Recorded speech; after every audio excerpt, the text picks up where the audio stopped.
Assalamualaikum warahmatullahi wabarakatuh. Halo teman-teman semuanya, semoga sehat selalu. Amin ya rabbal alamin. Oke, kali ini kita akan mendengarkan ceramah dari Ustadz Adi Hidayat, yang mana ini tentang kita berhasil di segala kehidupan, maupun misalnya dari pekerjaan ataupun dari ilmu atau dari yang lainnya. Kita sukses. Kita simak videonya, mudah-mudahan kita bisa mengamalkannya. Oke, kita langsung ke videonya.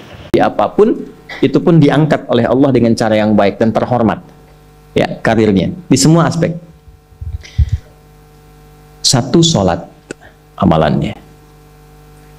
Nah, bukan yang biasa. Kalau bisa jaga yang 40 rakaat yang sering saya sampaikan. 17 rakaat sholat fardu, sudah. 12 rakaat rawatib, 11 rakaat yang tahajud. Jumlahnya 40. Ya. 17 rakaat salat fardu. Kalau ini wajib. Kalau wajib standar. Ya. Mau kaya, mau tidak, ya salat 17 rakaat juga. Mau pintar, mau tidak, 17 rakaat juga. Jelas ya?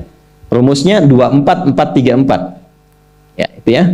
Nomor aksesnya. 24434. 2 subuh, 4 zuhur, 4 asar, 3 maghrib, 4 isya. Ya, jangan sampai miskol. Kalaupun miskol harus khairayyarah, ya kan? Bukan syarrayyarah. Baik, pasti yang miskol muadzin, Allahu akbar, khairayyarah. Ya. Baru adzan belum qomat, syarrayyarah. Terus ya? Oke. Teruskan, yang 12 itu hadisnya sahih. Perhatikan baik-baik.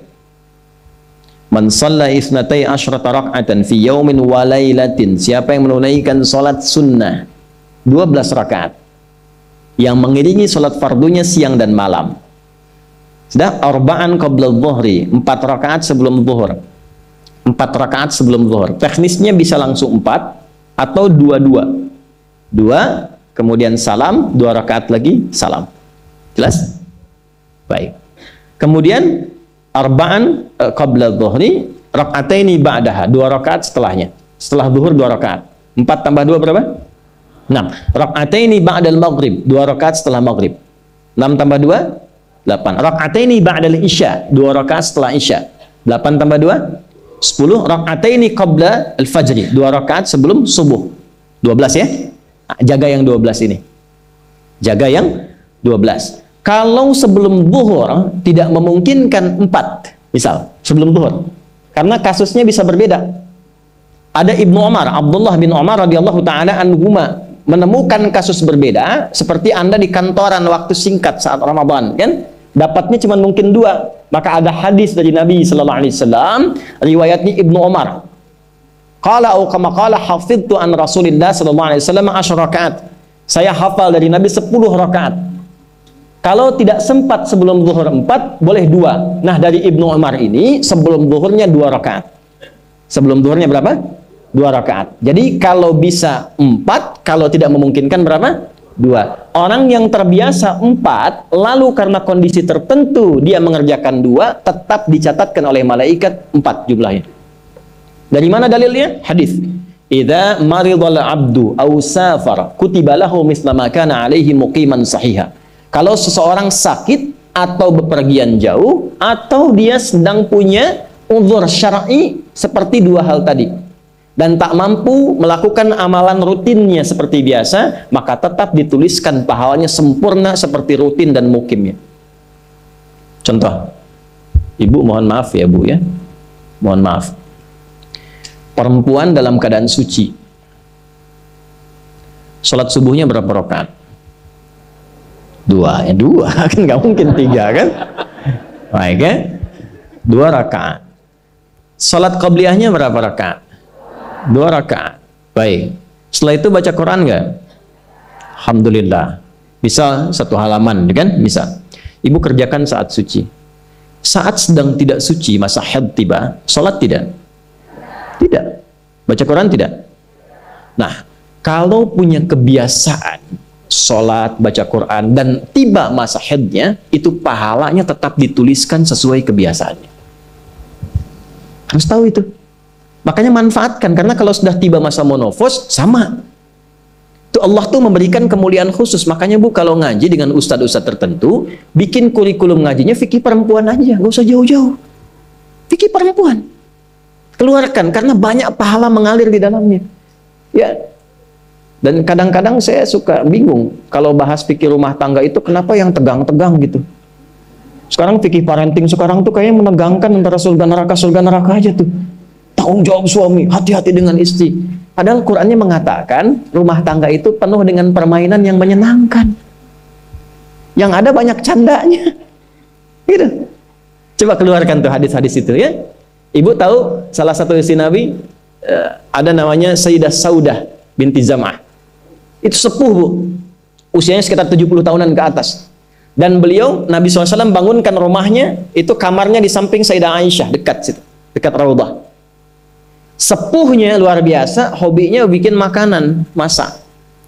Satu kali ketika beliau sedang ngolah tepung, Nabi pulang, pas kemudian bagiannya Sayyidah Saudah binti Zam'ah datang sedang ngolah tepung, atau dalam riwayat atau kama hadas itu dicolek tepungnya, bermain bercanda, dicolekkan di keningnya, di kening istrinya. Itu sudah sepuh, dicolekkan, masih bercanda, masih tertawa. Kalau bahasa kita masih panggil sayang gitu. Ini kapan kakek nenek masih bilang sayang dan canda. Ini penuh dengan demikian ya. Ini yang mau saya kembalikan tuh, ya, nilai-nilai tadi. Jadi kembali ke sini, Bapak Ibu sekalian, kembali ke sini.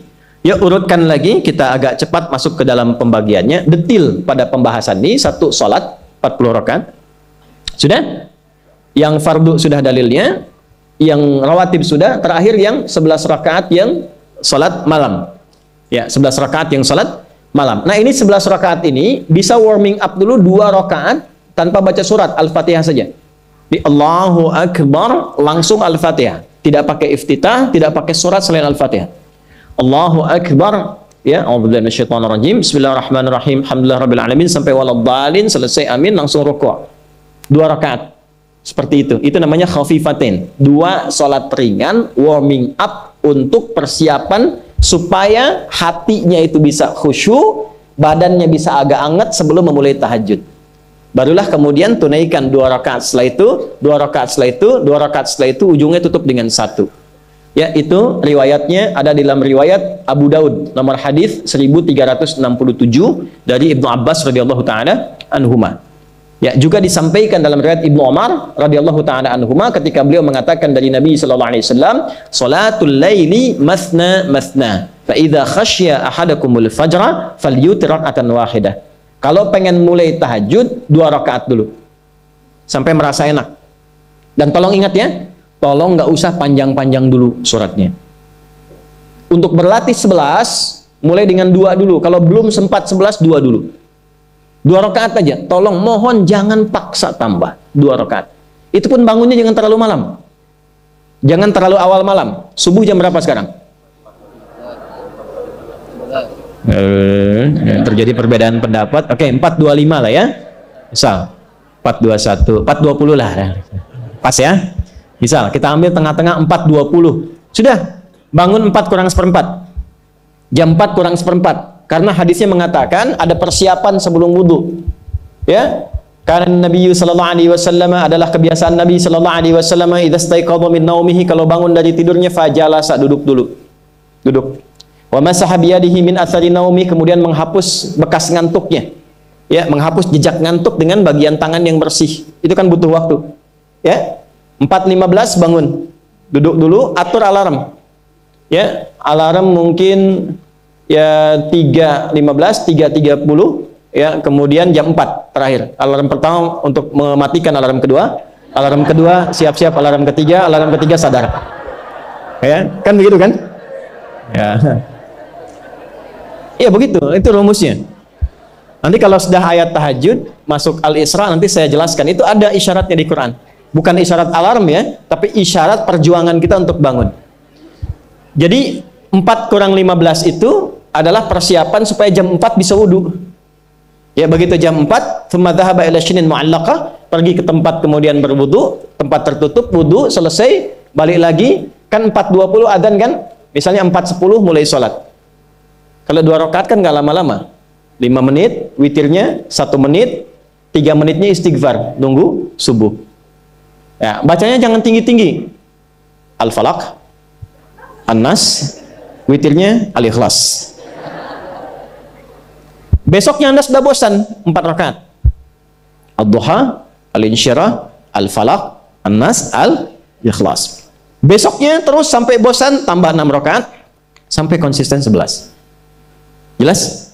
Mulai dengan seperti itu, 11 tambah 12, kan berapa? 23 tambah 17, 40. Tolong jaga ini, selama hidup tunaikan aja. Kalau tidak percaya, silahkan coba, nanti lihat apa perubahan yang terjadi dalam kehidupan. Demi Allah saya katakan silahkan coba. Yang kedua Al-Quran. Yang kedua apa? Al-Quran. Kan ada 3 tadi ya? 1, salat, kedua Al-Quran. Jangan lewatkan 1 hari tanpa baca Al-Quran. Walaupun hanya 1 ayat. Walaupun hanya 1 ayat. Walaupun keterlaluan sih 1 ayat itu. Ya. Alif Lam Mim dah. Pesan Ustaz kan 1 ayat. Nun dah. Okay. 1 halaman. Nah, biasanya begini, semakin banyak dibaca, semakin terjadi perubahan yang berbeda. Kalau ingin nguji begini, hari ini baca 1 halaman, besok baca 2 halaman. Nanti lihat perubahan yang terjadi antara hari ini dengan besok. Pasti ada pengaruh. Paling minimal, Allah akan jaga keadaan diri kita dari berbagai bentuk kegelisahan. Semua tenang aja. Ada masalah apapun, kasih ketenangan, kasih ketenangan. Dan ketenangan itu paling mudah melahirkan solusi. Jelas? Oke, 2 Al-Quran. 3 kira-kira apa? 3 apa kira-kira? 3 jaga wudhu. Apa pakai jaga wudhu? 1 sholat, 2 Al-Quran, 3 apa? Jaga wudhu. Apa dampak psikologisnya jaga wudhu? Tidak ingin batal wudhunya. Kalau orang tidak ingin batal, maaf kalau kebanyakan bohong batal tidak. Maksiat, itu batal maknawi. Makanya orang punya wudhu itu pasti kalau dia selalu jaga wudhunya akan terjaga dalam kebaikan. Karena fungsi wudhu salah satunya mencegah maksiat. Itulah sebabnya setelah wudhu kita doa taubat. Coba selesai wudhu kok taubat. Asyhadu an la ilaha illallah wa asyhadu anna Muhammadan Rasulullah. Kemudian Allahumma ja'alni minat tawwabin. Ya Allah, jadikan aku orang yang selalu tobat, bebas dari maksiat. Itulah rahasia wudhu. Salah satunya menjaga seseorang dari perbuatan maksiat. Ya, tidak bermaksiat, jaga wudhu. Saya itu banyak bercanda dengan keluarga, termasuk anak-anak. Bercanda terus, tapi serius dalam 3 hal. Salat, Quran, dan jangan pernah bermaksiat. Itu kalau anak saya itu pegang, Bu, Pak, ini cerita aja ya. Pegang mushaf nggak benar aja, itu bisa saya lempar dari jauh. Minimal saya teriaki. Pegang mushaf nggak benar, bukan nggak baca. Pegang mushaf, misal mushaf harusnya begini, misalnya dia pegang begini, atau taruh di atas paha, kaki, misalnya apa, itu bisa saya lempar dari jauh. Perbaiki. 3 itu serius. Ya, karena itu adalah sesuatu yang bisa merubah kehidupan kita, dan itu yang paling memuliakan kita dan dimuliakan kita dengan itu. Itu poinnya. Tapi yang lain kita bisa bercanda. Sholat, jangan main-main. Karena itu inti kebahagiaan hidup kita. Dan maksiat, itu yang paling fatal mengantarkan pada, maaf, kehidupan akhirat yang buruk. Neraka itu kan karena maksiat. Nah, 3 itu ya, tolong jaga, nanti lihat perbedaannya. Silakan. Oke teman-teman, itu dia tadi amalan yang disampaikan oleh Ustadz Adi Hidayat, yang mana kita harus perbaiki sholat kita. Sholat yang 17 rakaat, sholat fardu itu wajib, ditambah 12 rakaat sholat rawatib, dan ditambah 11 rakaat sholat tahajud ya teman-teman. Mudah-mudahan kita bisa melakukannya, amin ya Allah ya rabbal alamin. Semoga kita menjadi manusia yang diampuni dosanya oleh Allah Subhanahu wa taala, dan semoga kita menjadi orang sukses, amin ya rabbal alamin. Terima kasih, semoga sehat selalu. Assalamualaikum warahmatullahi wabarakatuh.